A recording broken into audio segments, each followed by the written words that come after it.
Alfred Lord Tennyson.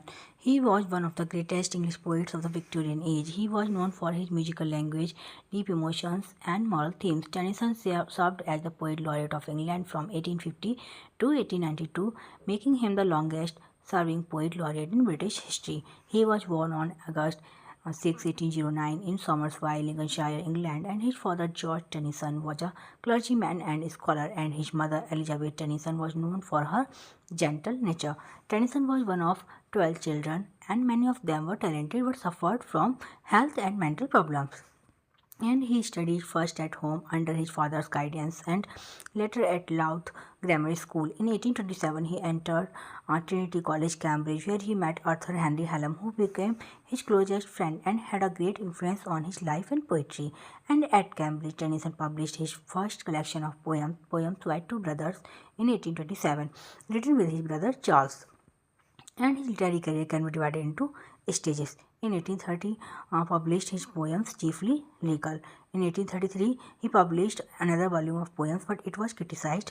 The same year, his best friend Arthur Hallam died suddenly, which deeply affected him. In 1842, Tennyson returned with poems, two volumes, which brought him fame. In 1850, he published In Memoriam, AHH, an elegy written in memory of Hallam. It is one of his greatest works and expresses grief, doubt, and faith. The same year, he became Poet Laureate after the death of Wordsworth. In 1855, wrote The Charge of the Light Brigade, a patriotic poem about bravery in war.